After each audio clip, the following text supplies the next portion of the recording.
ಶ್ರೀ ಹರಿವಾಯುಗುರುಭ್ಯೋ ನಮಃ. ಓಂ ವಂದೇ ವಿಷ್ಣುಂ ನಮಾಮಿ ಶ್ರಿಯಮಥ ಚ ಭುವಂ ಬ್ರಹ್ಮವಾಯೂ ಚ ವಂದೇ ಗಾಯತ್ರೀಂ ಭಾರತೀಂ ತಾಮಪಿ ಗರುಡಮನಂತಂ ಭಜೆ ರುದ್ರದೇವಂ ದೇವೀಂ ವಂದೇ ಸುಪರ್ಣೀಮಹಿಪತಿದಯಿತಾಂ ವಾರುಣೀಮಪ್ಯುಮಾಂ ತಾಂ ಇಂದ್ರಾದೀನ್ ಕಾಮಮುಖ್ಯಾನಪಿ ಸಕಲಸುರಾನ್ ತದ್ಗುರೂನ್ಮದ್ಗುರೂಂಶ್ಚ ಅಭ್ರಮಂ ಭಂಗರಹಿತಂ ಅಜಡಂ ವಿಮಲಂ ಸದಾ ಆನಂದತೀರ್ಥಮತುಲಂ ಭಜೆ ತಾಪತ್ರಯಾಪಹಂ ಸಾಧಿತಾ ಕಿಲ ಸತ್ತತ್ವಂ ಬಾಧಿತಾ ಕಿಲ ದುರ್ಮತಂ ಬೋಧಿತಾ ಕಿಲ ಸನ್ಮಾರ್ಗಂ ಮಾಧವಾಖ್ಯಯತಿಂ ಭಜೆ. ಸಂಸ್ಥಾನರಕ್ಷಣೆ ಶೂರಾನ್ ಪ್ರಸನ್ನಾನ್ ರಾಘವಾರ್ಚನೆ ಪ್ರಣಮಾಮಿ ಗುರೂನ್ ನಿತ್ಯಂ ಪ್ರಸನ್ನಶೂರಮಾಧವಾನ್. ಪ್ರಸನ್ನಶೂರಮಾಧವಕರಾಬ್ಜೋತ್ಥಾನ್ ಯತೀಶ್ವರಾನ್ ವೀರರಾಮರತಾನ್ ವಂದೇ ವಿದ್ಯಾಸಾಗರಮಾಧವಾನ್. ಪೃಥ್ವೀಮಂಡಲಮಧ್ಯಸ್ಥಾಃ ಪೂರ್ಣಬೋಧಮತಾನುಗಾಃ ವೈಷ್ಣವಾಃ ವಿಷ್ಣುಹೃದಯಾಃ ತಾನ್ ನಮಸ್ಯೆ ಗುರುನ್ ಮಮ. ಆಪಾದಮೌಳಿಪರ್ಯಂತಂ ಗುರುಣಾಮಾಕೃತಿಂ ಸ್ಮರೇತ್ ತೇನ ವಿಘ್ನಾಃ ಪ್ರಣಶ್ಯಂತಿ ಸಿದ್ಧ್ಯಂತಿ ಚ ಮನೋರಥಾಃ. ಶ್ರೀ ವಿದ್ಯಾವಲ್ಲಭಮಾಧವತೀರ್ಥಗುರುಭ್ಯೋ ನಮಃ. ಹರಿ ಓಂ. ಓಂ ವಿಶ್ವಂ ವಿಷ್ಣುರ್ವಷಟ್ಕಾರೋ ಭೂತಭವ್ಯಭವತ್ಪ್ರಭುಃ ಭೂತಕೃದ್ಭೂತಭೃದ್ಭಾವೋ ಭೂತಾತ್ಮ ಭೂತಭಾವನಃ. ಇಷ್ಟೋ ವಿಶಿಷ್ಟಶಿಷ್ಟೇಷ್ಟಶಿಖಂಡಿ ನಹುಷೋ ವೃಷಃ ಕ್ರೋಧಃ ಕ್ರೋಧವತ್ ಕರ್ತಾ ವಿಶ್ವಬಾಹುರ್ಮಹೀಧರಃ. ನಮ್ಮ ವಿಷ್ಣು ಸಹಸ್ರನಾಮ ಪಾಠದಲ್ಲಿ ನಾವು ನಿನ್ನೆ ದಿನ ಅನಂತಜಿತ್ ಎಂಬುವಂತಹ ಭಗವಂತನ ನಾಮವನ್ನು ಹೇಳಿಕೊಂಡಿದ್ದೇವೆ. ಇವತ್ತು ಇಷ್ಟೋ ವಿಶಿಷ್ಟ ಶಿಷ್ಟೇಷ್ಟ ಶಿಖಂಡಿ ನಹುಷೋ ವೃಷಃ ಕ್ರೋಧ ಕ್ರೋಧವತ್ ಕರ್ತ ವಿಶ್ವಬಾಹುರ್ ಮಹೀಧರಃ. 34ನೇ ಶ್ಲೋಕದಲ್ಲಿ ಮೊದಲನೇ ಹೆಸರಾದಂತಹ ಇಷ್ಟ ಎಂಬುವಂತಹ ಭಗವಂತನ ನಾಮವನ್ನು ಹೇಳ್ಕೊಳ್ಳೋಣ. ಸ್ವಭಾವತಃ ಪ್ರಾಧಾನ್ಯೇನ ಚ ಪ್ರಿಯತ್ವಾತ್ ಇಷ್ಟಃ ಇಷ್ಟಂ ಪ್ರೇಯಸಿ ತ್ರಿಷು ಇತಿ ಮೇದಿನ್ಯಾಂ ಇಷ್ಟಶಬ್ದಃ ಪ್ರಿಯಾರ್ಥೇ ಪಠ್ಯತೆ ಚೇದಪಿ ಅಸಾಧಾರಣ್ಯೇನ ವ್ಯಪದೇಶ ಭವಂತಿ ಇತಿ ಪ್ರಿಯತ್ವೇ ಸ್ವಾಭಾವಿಕತ್ವಂ ಪ್ರಾಧಾನ್ಯಂಚ ಲಭ್ಯತೆ. ಭಗವಂತನು ಇಷ್ಟನು. ನಿಮಗೆ ಯಾರು ಇಷ್ಟವಾದವರು ಅಂದರೆ ನಾವೇನೋ ಹೇಳ್ತೇವೆ, ನಮ್ಮ ಹೆಂಡತಿ ಮಕ್ಕಳು. ಹಾಗೆ ಇವನು ಭಗವಂತನು ಎಲ್ಲರಿಗೂ ಇಷ್ಟವಾಗಿದ್ದಾನೆ, ಪ್ರಿಯನಾಗಿದ್ದಾನೆ. ಆ ಇಷ್ಟ, ಆ ಪ್ರಿಯತ್ವ ಸಹಜವಾಗಿರುತ್ತೆ ಭಗವಂತನಲ್ಲಿ. ನಮ್ಮ ಇಷ್ಟ ಪ್ರೀತಿ ಅದು ಸಹಜವಾಗಿರುತ್ತೆ. ಅಂದರೆ ಸಹಜವಾಗಿ ಮುಖ್ಯವಾಗಿ ಎಲ್ಲರಿಗೂ ಪ್ರಿಯನಾದವನಾದ ಕಾರಣ ಅವನು ಇಷ್ಟ ಅಂತ. ಅದಕ್ಕೆ ಸ್ವಭಾವತಃ ಪ್ರಾಧಾನ್ಯೇನ ಚ ಪ್ರಿಯತ್ವಾತ್ ಇಷ್ಟ. ಸಹಜವಾಗಿ ಸ್ವಭಾವತಃ, ಪ್ರಾಧಾನ್ಯೇನ ಚ ಮುಖ್ಯವಾಗಿ, ಪ್ರಿಯನಾದ್ದರಿಂದ ಅವನು ಎಲ್ಲರಿಗೂ ಇಷ್ಟನಾಗಿದ್ದಾನೆ. ಇಷ್ಟ ಅಂತ ಅವನಿಗೆ ಹೆಸರು. ಇನ್ನು ತದೇತತ್ ಪ್ರೇಯ ಪುತ್ರಾತ್ ಪ್ರೇಯೋ ವಿತ್ತಾತ್ ಪ್ರೇಯೋ ಅನ್ಯಸ್ಮಾತ್ ಸರ್ವಸ್ಮಾದಂತರಂತರಂ ಯದಯಮಾತ್ಮ. ಬೃಹದಾರಣ್ಯಕ ಉಪನಿಷತ್.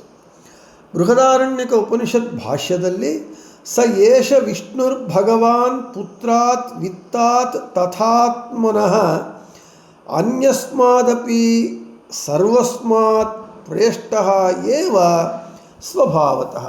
ಬೃಹದಾರಣ್ಯಕ ಉಪನಿಷತ್ ಭಾಷ್ಯದಲ್ಲಿ ಆಚಾರ್ಯರು ಅಧ್ಯಾತ್ಮ ಗ್ರಂಥದ ವಾಕ್ಯವನ್ನು ಹೇಳ್ತಾರೆ. ನಮಗೆ ಯಾರು ಇಷ್ಟ ನಮ್ಮ ಮನೆಯಲ್ಲಿ ನಮಗೆ ನನ್ನ ಹೆಂಡತಿ, ಮಕ್ಕಳು, ನನ್ನ ದುಡ್ಡು, ನನ್ನ ಮನೆ, ನನ್ನ ಆಸ್ತಿ, ನನಗೆ ಸಂಬಂಧಪಟ್ಟ ವಸ್ತುಗಳೆಲ್ಲವೂ ಕೂಡ ಪ್ರಿಯವಾದದ್ದು. ಆದರೆ ಇವು ಎಲ್ಲದಕ್ಕಿಂತ ಅತ್ಯಂತ ಪ್ರಿಯನಾದವನು ಭಗವಂತ ಎಂದು ಬೃಹದಾರಣ್ಯಕೋಪನಿಷತ್ತು ಹೇಳ್ತಾ ಇದೆ. ಅದೇ ಹೇಳ್ತಾ ಇದ್ದಾರೆ, ತದೇತತ್ ಪ್ರೇಯ ಪುತ್ರಾತ್ ಪ್ರೇಯೋ ವಿತ್ತಾತ್ ಪ್ರೇಯೋ ಅನ್ಯಸ್ಮಾತ್ ಸರ್ವಸ್ಮಾದಂತರಂತರಂ ಯದಯಮಾತ್ಮ ಸ ಏಷಃ ವಿಷ್ಣುರ್ಭಗವಾನ್ ಪುತ್ರಾತ್ ವಿತ್ತಾತ್ ತಥಾತ್ಮನಃ ಅನ್ಯಸ್ಮಾದಪಿ ಸರ್ವಸ್ಮಾತ್ ಪ್ರೇಷ್ಠಃ ಏವ ಸ್ವಭಾವತಃ. ಇವರೆಲ್ಲರಕ್ಕಿಂತ ನಮಗೆ ಸಹಜವಾಗಿ ಮುಖ್ಯವಾಗಿ ಭಗವಂತನು ಇಷ್ಟನಾಗಿದ್ದಾನೆ. ಇನ್ನು ಬೃಹದಾರಣ್ಯಕ ಉಪನಿಷತ್ತಿನಲ್ಲಿ ಉಪನಿಷತ್ ಭಾಷ್ಯದಲ್ಲಿ ಆಚಾರ್ಯ ಹೇಳ್ತಾರೆ, ಆತ್ಮ ನಾರಾಯಣ ತಸ್ಯೈವ ಹಿ ಕಾಮೇನ ಪತ್ಯಾದಿ ಪ್ರಿಯೋ ಭವತಿ ನಹಿ ಪತ್ಯಾದಿನಾ ಜಾಯದೀನಾಮಹಂ ಪ್ರಿಯಃ ಸ್ಯಾಮಿತಿ ಕಾಮನಾಮಾತ್ರೇಣ ಪ್ರಿಯತ್ವಂ ಭವತಿ ಭಗವದಿಚ್ಛಯೈವ ಹಿ ತತ್ ಭವತಿ. ಅಸ್ಮಿನ್ ಪ್ರಿಯೇ ಪ್ರಿಯಂ ಸರ್ವಂ ತಸ್ಮಾತ್ ಏಕಃ ಪ್ರಿಯೋ ಹರಿಹಿ. ನಮಗೆ ಭಗವಂತನು ಇಷ್ಟಕ್ಕೆ ಮುಂಚೆ ಹೇಳಿಕೊಂಡಂತೆ ಸಹಜವಾಗಿ ಪ್ರಿಯನಾಗಿದ್ದಾನೆ. ನಮಗೆ ಯಾರು ನಮಗೆ ಇಷ್ಟವಾದವರು, ಪ್ರಿಯರಾದವರು ಅಂತ ನಾವು ಹೇಳಿಕೊಂಡಿದ್ದೇವೋ, ಹೆಂಡತಿ, ಮಕ್ಕಳು, ನಮಗೆ ಸಂಬಂಧಪಟ್ಟ ವಸ್ತುಗಳು, ಆಸ್ತಿ ಪಾಸ್ತಿಗಳು ಅಂಥೇಳಿ, ಇವರೆಲ್ಲವೂ ಕೂಡ ನಮಗೆ ಒಂದು ನಿಮಿತ್ತ ಮಾತ್ರದಿಂದ ಇಷ್ಟರಾಗಿದ್ದಾರೆ, ಯಾವುದೋ ಒಂದು ಕಾರಣದಿಂದ ಇಷ್ಟವಾಗಿದ್ದಾರೆ. ಆದರೆ ಭಗವಂತನು ಸಹಜವಾಗಿ ಇಷ್ಟನಾಗಿದ್ದಾನೆ. ಅಷ್ಟೇ ಅಲ್ಲ, ಇವರೆಲ್ಲರ ಮೇಲೆ ನಮಗೆ ಇಷ್ಟ ಇರಬೇಕು ಅಂತ ಹೇಳಿದರೆ ಅದು ಭಗವಂತನ ಇಚ್ಛೆ, ಅವನ ಇಚ್ಛೆಯಿಂದಲೇ ನಮಗೆ ಮಿಕ್ಕವೆಲ್ಲವೂ ಕೂಡ ಇಷ್ಟವಾದದ್ದು ಅಂತ ನಮಗೆ ಗೊತ್ತಾಗತ್ತೆ, ಅರ್ಥ ಆಗತ್ತೆ. ಇನ್ನು ಸರ್ವತೋಪಿ ಪ್ರಿಯೋ ಹ್ಯಾತ್ಮ ತಸ್ಯಾಪಿ ಪ್ರಿಯತಾಂ ಹರಿಹಿ ಆಪಾದಯತಿ ಯತ್ ತಸ್ಮಾತ್ ಸ್ವಾತ್ಮನೋಪಿ ಪ್ರಿಯೋ ಹರಿಹಿ. ಭಾಗವತ ತಾತ್ಪರ್ಯ ನಿರ್ಣಯದಲ್ಲಿ ಆಚಾರ್ಯರು ಬ್ರಹ್ಮವೈವರ್ತ ಪುರಾಣ ವಾಕ್ಯವನ್ನು ಹೇಳ್ತಾ ಮತ್ತು ಭಾಗವತ ಹೇಳುತ್ತೆ, ಅಹಂ ಆತ್ಮಾತ್ಮನಾಂ ಧಾತಃ ಪ್ರೇಷ್ಠಃ ಸನ್ ಪ್ರೇಯಸಮಪಿ ಅತೋ ಮಯಿ ರತಿಂ ಕುರ್ಯಾತ್ ದೇಹಾದಿರ್ಯತ್ಕೃತೆ ಪ್ರಿಯ. ನೋಡಿ, ನಮಗೆ ಮಿಕ್ಕಿದೆಲ್ಲವೂ ಕೂಡ ಯಾರಿಗಾಗಿ ನಮಗೆ ಇಷ್ಟವಾಗಿರುತ್ತೋ ಅಂತಹ ನಮ್ಮೆಲ್ಲರಿಗೂ ಪರಮ ಪ್ರೀತಿಪಾತ್ರನಾದ ಆತ್ಮನಾದ ಭಗವಂತನಾದ ಭಗವಂತನ ನಿಯಂತ್ರಣಕ್ಕೆ ಒಳಪಟ್ಟಿರುತ್ತೆ. ಆದ ಕಾರಣ ಅಂತಹ ಭಗವಂತನಕ್ಕಿಂತ ಅತ್ಯಧಿಕ ಪ್ರಿಯರು ಮತ್ತೊಬ್ಬರು ಇರಲಿಕ್ಕೆ ಸಾಧ್ಯವೇ ಅಂದರೆ ಇಲ್ಲ ಅಂತ ಅರ್ಥ. ಇದು ಸ್ವಲ್ಪ ಈ ವಾಕ್ಯ ಟ್ರಿಕ್ಕಿಶ್ ಆಗಿದೆ. ನಮಗೆ ಹೆಂಡತಿ, ಮಕ್ಕಳು ಇವೆಲ್ಲವೂ ನಮಗೆ ಭಾಳ ಇಷ್ಟ, ಭಾಳ ಪ್ರಿಯವಾದವರು. ಆದರೆ ಈ ಇವರೆಲ್ಲರ ಮೇಲೆ ನಮಗೆ ಇರುವಂತಹ ಪ್ರೀತಿ, ಅಭಿಮಾನ ಅದು ನಮ್ಮೆಲ್ಲರಿಗೂ ಬೇಕಾದವನು, ಮುಖ್ಯನಾದವನು. ನಾಸ್ತಿಕರು ಬಿಟ್ಟು, ರಾಕ್ಷಸರು ಬಿಟ್ಟು ಭಗವಂತನನ್ನು ಪ್ರೀತಿಸದೇ ಇರುವವರು, ಭಗವಂತನಲ್ಲಿ ವಿಶ್ವಾಸ ಭಕ್ತಿ ಮಾಡದೇ ಇರುವವರು ಯಾರೂ ಇರುವುದಿಲ್ಲ.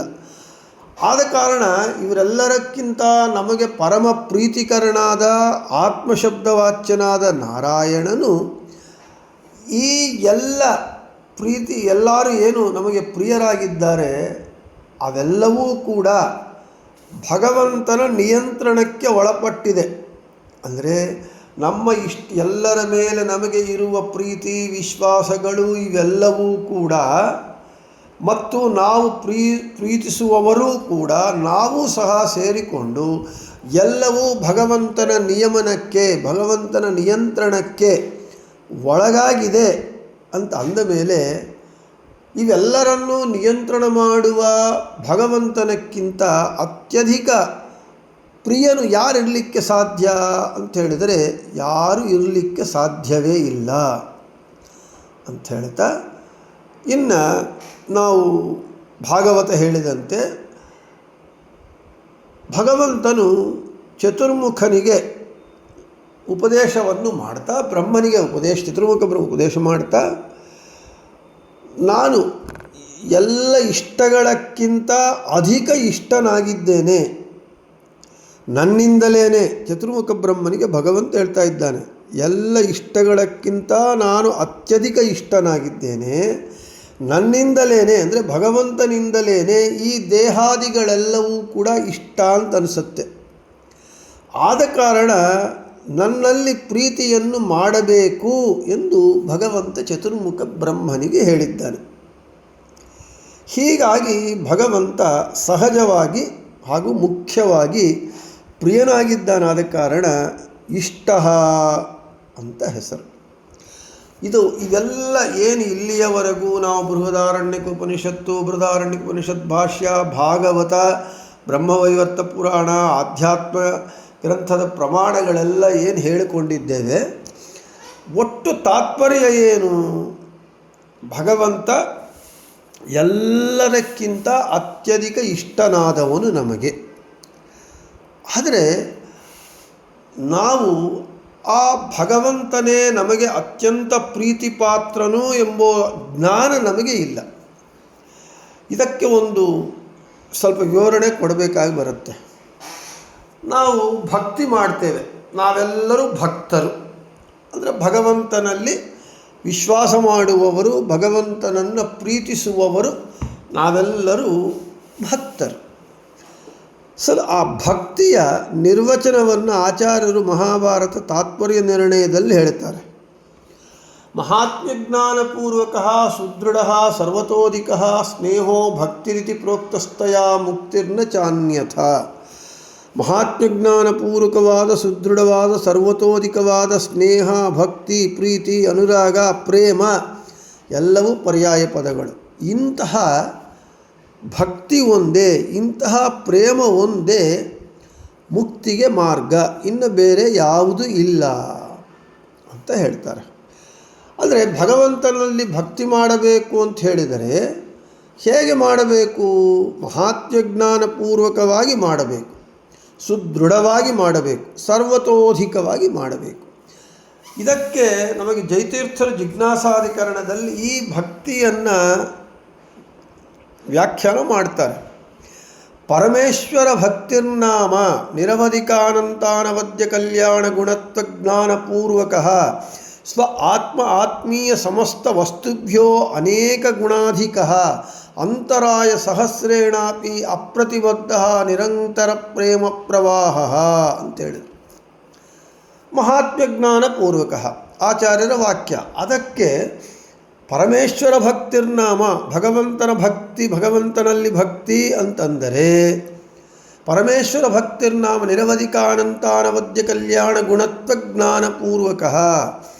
ಭಗವಂತನ ಜ್ಞಾನ ಮಹಿಮೆ, ಅವನ ಮಹಿಮೆಯನ್ನು ತಿಳ್ಕೋಬೇಕು. ಮಹಾತ್ಮ್ಯಜ್ಞಾನಪೂರ್ವಕವಾಗಿ ಅವನಲ್ಲಿ ಭಕ್ತಿ ಮಾಡಬೇಕು. ಕೇವಲ ಮೂಢ ಭಕ್ತಿ ಅಲ್ಲದೆ, ಅಂಧಭಕ್ತಿ ಅಲ್ಲದೆ, ಭಗವಂತ ಎಂಥವನು, ಅವನೇನು, ಹೇಗಿರ್ತಾನೆ, ಅವನ ಲಕ್ಷಣಗಳೇನು, ಅವನ ಮಹಿಮೆ ಏನು, ಅವನನ್ನು ನಾವು ಭಕ್ತಿ ಮಾಡಿದರೆ ಅವನು ನಮಗೆ ಏನು ಅನುಗ್ರಹ ಮಾಡ್ತಾನೆ ಎಂಬುವಂತಹ ಅವನ ಮಹಾತ್ಮ್ಯ ಜ್ಞಾನವನ್ನು ಸಂಪಾದನೆ ಮಾಡಿಕೊಂಡು, ಅದಕ್ಕೆ ಮಹಾತ್ಮ್ಯಜ್ಞಾನಪೂರ್ವಕಕ್ಕೆ ಜಯತೀರ್ಥರ ವ್ಯಾಖ್ಯಾನ. ಮತ್ತು ಸ್ವ ಆತ್ಮೀಯ ಸಮಸ್ತ ವಸ್ತುಭ್ಯೋ ಅನೇಕ ಗುಣಾಧಿಕ ಸರ್ವತೋಧಿಕ ಆಚಾರ್ಯರ ವಾಕ್ಯ.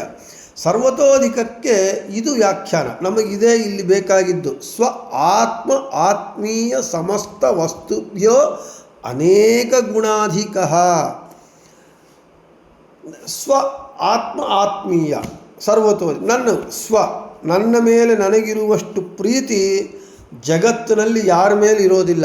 ನಾವು ಹೇಳ್ತೇವೆ ಅಷ್ಟೇ, ಹೆಂಡತಿ, ಮಕ್ಕಳು, ಗಂಡ, ತಾಯಿ, ತಂದೆ ಎಲ್ಲ ಸುಳ್ಳು. ನಮ್ಮ ಮೇಲೆ ನನಗೆ ಇರುವಷ್ಟು ಪ್ರೀತಿ ಎಲ್ಲರಿಗೂ ಅದು ಅನುಭವಿಸಿದ್ದ. ನನ್ನ ಮೇಲೆ ಆತ್ಮೀಯ, ನನಗೆ ಸಂಬಂಧಪಟ್ಟ ಹೆಂಡತಿ, ಮಕ್ಕಳು, ತಂದೆ, ತಾಯಿ ಎಲ್ಲ ಆತ್ಮೀಯ ಸಮಸ್ತ ವಸ್ತುಭ್ಯ, ನನಗೆ ಸಂಬಂಧಪಟ್ಟ ಎಲ್ಲ ವಸ್ತುಗಳ ಮೇಲೆ ಎಷ್ಟು ಭಕ್ತಿ ಅಂದರೆ ಪ್ರೀತಿ, ಪ್ರೇಮ, ಅಭಿಮಾನ ಇರುತ್ತೋ ಅನೇಕ ಗುಣಾಧಿಕ. ಇವೆಲ್ಲರ ಮೇಲೆ ಇರುವ ಅಭಿಮಾನ ಪ್ರೀತಿಕ್ಕಿಂತ ಅನೇಕ ಪಟ್ಟು ಭಗವಂತನಲ್ಲಿ ಆ ಪ್ರೇಮ ಇರಬೇಕು, ಅನುರಾಗ ಇರಬೇಕು, ಭಕ್ತಿ ವಿಶ್ವಾಸ ಇರಬೇಕು. ಅನೇಕ ಗುಣಾಧಿಕ. ಇನ್ನು ಸುದೃಢ. ಆ ಸುದೃಢ ಎಂಬುದಕ್ಕೆ ಜೈತೀರ್ಥರು ಹೇಳ್ತಾರೆ, ಅಂತರಾಯ ಸಹಸ್ರೇಣಾಪಿ ಅಪ್ರತಿಬದ್ಧ ನಿರಂತರ ಪ್ರೇಮ ಪ್ರವಾಹ ಭಕ್ತಿ. ಸುದೃಢವಾಗಿ, ಎಷ್ಟು ದೃಢವಾಗಿರಬೇಕು ಅಂದರೆ ಅಂತರಾಯಗಳು ಸಹಸ್ರಾರು ಬಂದರೂ ಅವುಗಳನ್ನೆಲ್ಲ ತಡೆದು ನಾವು ಆ ನಿರಂತರ ಆ ಪ್ರೇಮ ಪ್ರವಾಹವನ್ನು, ಆ ಭಕ್ತಿಯನ್ನು, ಶಶ್ವದೇಕ ಪ್ರಕಾರವಾದ ಅವಿಚ್ಛಿನ್ನವಾದ ಭಕ್ತಿಯನ್ನು ಭಗವಂತನಲ್ಲಿ ಮಾಡಬೇಕು. ಇಂತಹ ಭಕ್ತಿ ಒಂದೇ ಮುಕ್ತಿಯ ಮಾರ್ಗ. ಇಲ್ಲಿ ನಮಗೆ ಪ್ರಸಕ್ತ ಸಂಬಂಧಪಟ್ಟಿರುವ ವಿಷಯವೇನು ಅಂತ ಹೇಳಿದರೆ, ಸರ್ವತೋಧಿಕ, ಎಲ್ಲದರಕ್ಕಿಂತ ಹೆಚ್ಚಾದ ಭಕ್ತಿ ಯಾರಲ್ಲಿ? ಭಗವಂತನಲ್ಲಿ ಮಾಡಬೇಕು. ಆತ್ಮೀಯ ಸಮಸ್ತ ವಸ್ತುಭ್ಯೋ ಅನೇಕ ಗುಣಾಧಿಕ. ಅದೇ ಹೇಳ್ತಾ ಇದ್ದಾರೆ. ಇವು ಎಲ್ಲರ ಮೇಲೆ, ಹೆಂಡತಿ, ಮಕ್ಕಳು, ತಂದೆ, ತಾಯಿ, ಇವರೆಲ್ಲರ ಮೇಲೆ ನಮಗೆ ಒಂದು ಕಾರಣ ಇರುತ್ತೆ. ಗಂಡ ಹೆಂಡತಿ ಒಬ್ಬರ ಮೇಲೆ ಒಬ್ಬರು ಡಿಪೆಂಡೆಂಟ್, ತಂದೆ ಮಕ್ಕಳು, ಅಣ್ಣ ತಮ್ಮಂದರು ಇವರೆಲ್ಲರೂ ಅಷ್ಟೇ. ಅದೇ ಹೆಂಡತಿ ಸರಿಯಾಗಿ ಗಂಡಗೆ ಕೆಲಸ ಮಾಡದೇ ಇದ್ದರೆ ಹೆಂಡತಿ ಮೇಲೆ ಗಂಡನಿಗೆ ಪ್ರೇಮ ಇರಲ್ಲ. ಹಾಗೆ ಗಂಡ ಹೆಂಡತಿ ಮಕ್ಕಳನ್ನು ಸರಿಯಾಗಿ ಸಾಕದೇ ಇದ್ದರೆ ಪ್ರೇಮ ಇರಲ್ಲ. ಹಾಗೆ ನಮ್ಮದೆಲ್ಲವೂ ಒಂದು ಕಾರಣದಿಂದ ಕೂಡಿಕೊಂಡಿರುವ ನಿಮಿತ್ತವಾದ ಅಭಿಮಾನ ವಿಶ್ವಾಸಗಳು 99.999%. ಆದರೆ ಭಗವಂತನಲ್ಲಿ ಇವೆಲ್ಲದಕ್ಕೂ ಮೀರಿ ಅನೇಕ ಪಟ್ಟು, ಅನಂತ ಪಟ್ಟು ಭಗವಂತನಲ್ಲಿ ನಾವು ಭಕ್ತಿ ಮಾಡಬೇಕು. ಅದು ಸರ್ವತೋಧಿಕ.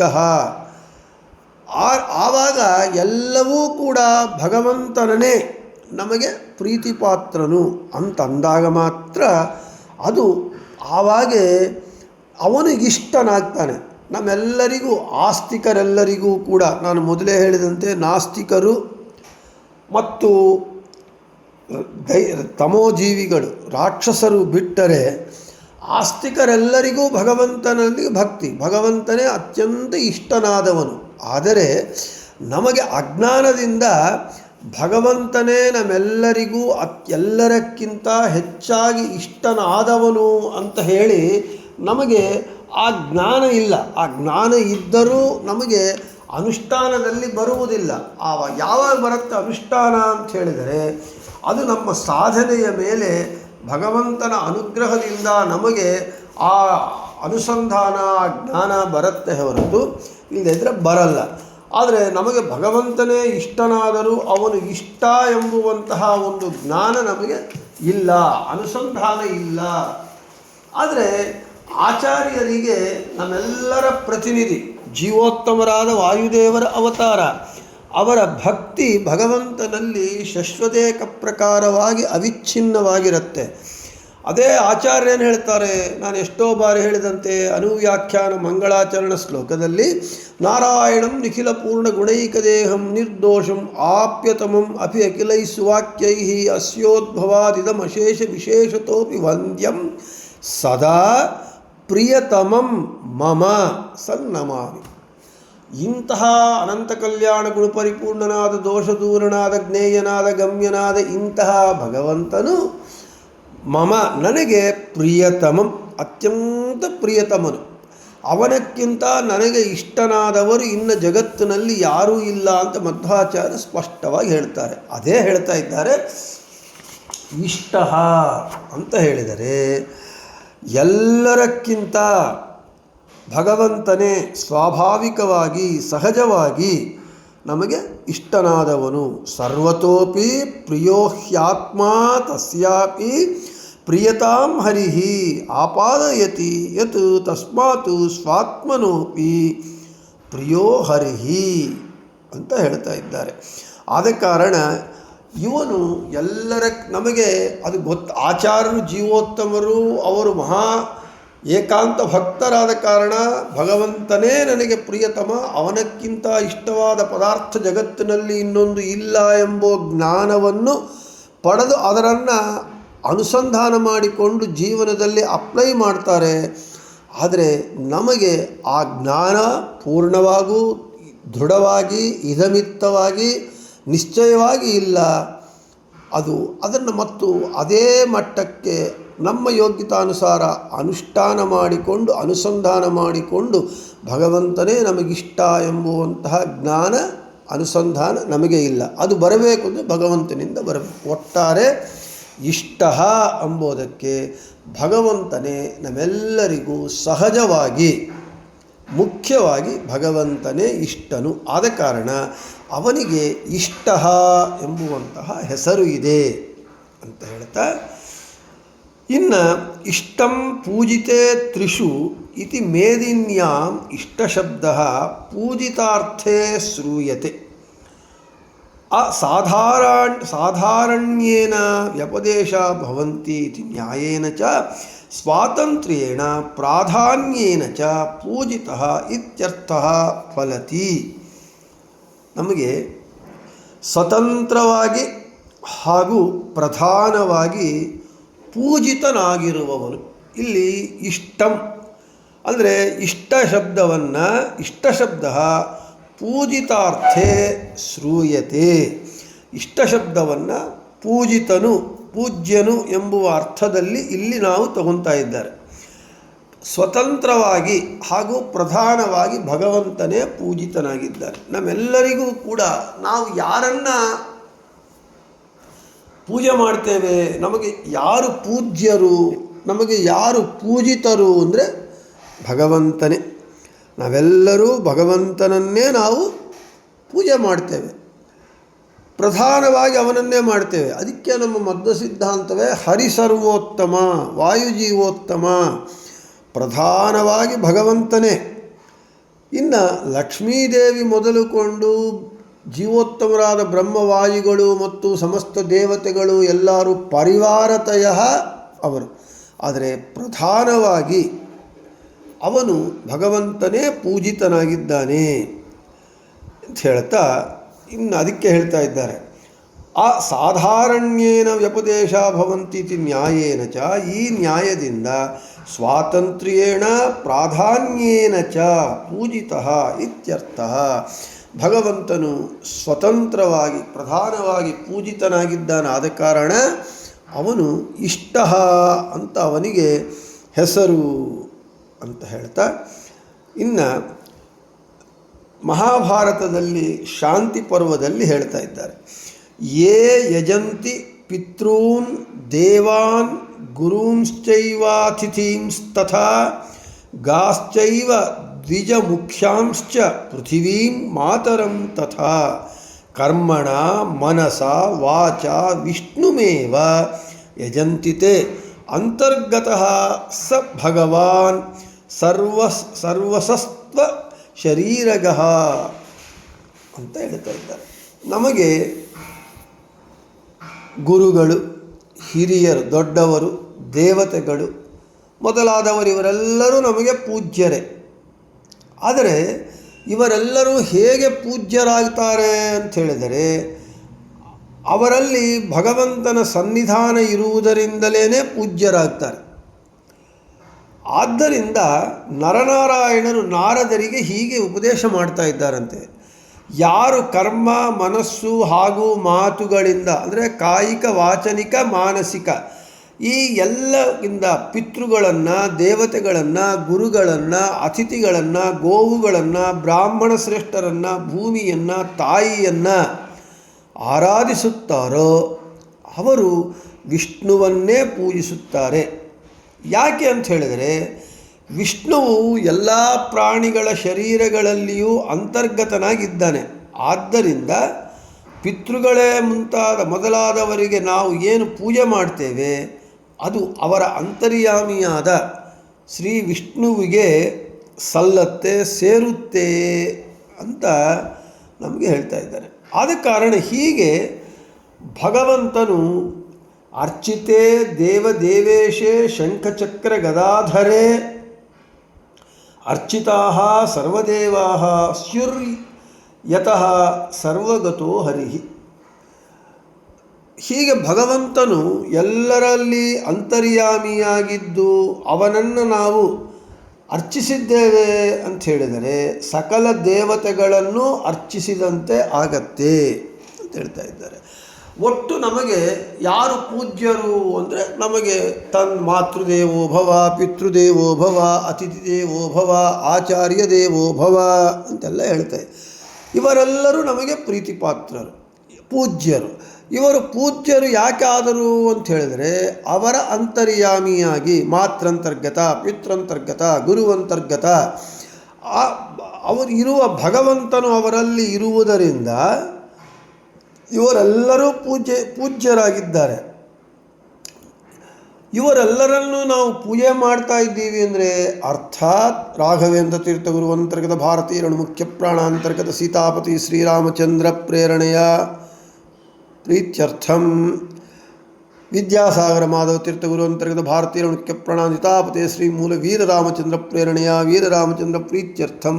ಹೀಗೆ ನಾವು ಇವರೆಲ್ಲರನ್ನ ಪೂಜೆ ಮಾಡ್ತಾ ಇದ್ದೀವಿ ಅಂದರೆ ಅರ್ಥಾತ್ ನಮ್ಮ ಪೂಜೆಯೆಲ್ಲ ಅವರ ಅಂತರ್ಯಾಮಿಯಾದ ಭಗವಂತನಿಗೆ ಸೇರುತ್ತೆ. ಹೀಗೆ ನಾವು ಭಗವಂತನು ಎಲ್ಲರಲ್ಲೂ ಇರುವುದರಿಂದ ಅವನನ್ನು ಅರ್ಚಿಸಿದ್ದೇವೆ ಅಂದರೆ ಎಲ್ಲರ ಅಂತರ್ಯಾಮಿಯಾದ ಭಗವಂತನನ್ನು ನಾವು ಅರ್ಚಿಸಿದ್ದೇವೆ, ಪೂಜಿಸಿದ್ದೇವೆ ಅಂತ ಹೇಳಿದರೆ ಎಲ್ಲ ದೇವತೆಗಳನ್ನು ನಾವು ಪೂಜಿಸಿದಂತೆ. ಅದಕ್ಕೆ ವಿದ್ಯಾಸಾಗರ ಮಾಧವ ತೀರ್ಥರನ್ನ ಪೂಜೆ ಮಾಡಿದರೆ, ಅವರ ಆರಾಧನೆ ಮಾಡಿದರೆ, ರಾಯರ ಆರಾಧನೆ ಮಾಡಿದರೆ, ವ್ಯಾಸರಾಜರು, ಶ್ರೀಪಾದರಾಜರು, ವಾದಿರಾಜರು ಇವರ ಆರಾಧನೆ ಮಾಡಿದರೆ, ಮಧ್ವಾಚಾರ್ಯರ ಮಧ್ವನವಮಿ ಮಾಡಿದರೆ ಭಗವಂತನ ಪೂಜೆಯೇ ಆಗತ್ತೆ. ಯಾಕೆ? ಅವರಲ್ಲಿ ಅಂತರ್ಯಾಮಿಯಾಗಿದ್ದಾನೆ. ಇನ್ನೊಂದು ಆಕಾಶಾತ್ ಪತಿತಂತೋಯಂ ಯಥಾಗಚ್ಚತಿ ಸಾಗರ ಸರ್ವದೇವ ನಮಸ್ಕಾರ ಕೇಶವಂ ಪ್ರತಿಗಚ್ಚತಿ. ಆಕಾಶದಿಂದ ಬಿದ್ದ ಮಳೆ ನೀರು ನದಿಗಳಲ್ಲಿ ಹರಿದು ನದಿಗಳು ಹೋಗಿ ಹೇಗೆ ಸಾಗರವನ್ನು ಸೇರುತ್ತೋ ಹಾಗೆ ನಾವು ಎಲ್ಲ ದೇವತೆಗಳಿಗೂ ಗುರುಗಳಿಗೂ ಹಿರಿಯರಿಗೂ ಮಾಡುವ ನಮಸ್ಕಾರ ಸರ್ವಕ್ಕೆ ದೇವ ನಮಸ್ಕಾರ ಕೇಶವಂ ಪ್ರತಿಗಚ್ಚತಿ. ಎಲ್ಲರ ಅಂತರ್ಯಾಮಿಯಾದ ಭಗವಂತನಿಗೆ ಸೇರುತ್ತೆ. ಹಾಗೆ ವೈಸ್ವರ್ಸ, ನಾವು ಸರ್ವಗತನಾದ ಎಲ್ಲರ ಅಂತರ್ಯಾಮಿಯಾದ ಭಗವಂತನನ್ನು ಪೂಜಿಸೋದರಿಂದ ಎಲ್ಲ ದೇವತೆಗಳನ್ನು, ಗುರುಗಳನ್ನು, ಹಿರಿಯರನ್ನು ಪೂಜಿಸಿದಂತೆ ಆಗತ್ತೆ. ಆದ ಕಾರಣ ಈ ರೀತಿಯಾಗಿ ಎಲ್ಲರ ಅಂತರ್ಯಾಮಿಯಾಗಿ ಇದ್ದು ಪೂಜೆಗಳನ್ನು ಸ್ವೀಕಾರ ಮಾಡ್ತಾನೆ. ಅವನು ಪೂಜಿತನಾದ ಕಾರಣ, ಇಷ್ಟ ಶಬ್ದಕ್ಕೆ ಪೂಜಿತ ಅಂತ ಅರ್ಥ ಆದ ಕಾರಣ ಅವನಿಗೆ ಇಷ್ಟ ಎಂಬುವಂತಹ ಹೆಸರು ಬಂದಿದೆ ಅಂತ ಹೇಳ್ತಾ, ಅವನು ಪೂಜಿತನಾಗಬೇಕು ಅಂದರೆ ಪೂಜಿಸುವುದಕ್ಕೆ ಅರ್ಹನಾಗಬೇಕು ಅಂತ ಹೇಳಿದರೆ ಅದನ್ನು ಗುಣಗಳಿದೆ, ಆ ಗುಣಗಳು ಮೊದಲಾದದ್ದನ್ನೆಲ್ಲ ಹೇಳ್ತಾ ಮುಂದೆ ಇಷ್ಟ ಶಬ್ದಕ್ಕೆ ಅನೇಕ ಪ್ರಮಾಣಗಳನ್ನು ಕೊಟ್ಟು ಇಷ್ಟ ಶಬ್ದವನ್ನು ಹೇಳ್ತಾರೆ. ಅವುಗಳನ್ನು ನಾಳೆ ಹೇಳಿಕೊಳ್ಳೋಣ ಅಂತ ಹೇಳ್ತಾ ಶ್ರೀಕೃಷ್ಣಾರ್ಪಣಮಸ್ತು, ಮಧ್ವೇಶಾರ್ಪಣಮಸ್ತು. ಎಲ್ಲರಿಗೂ ಶುಭಮಸ್ತು.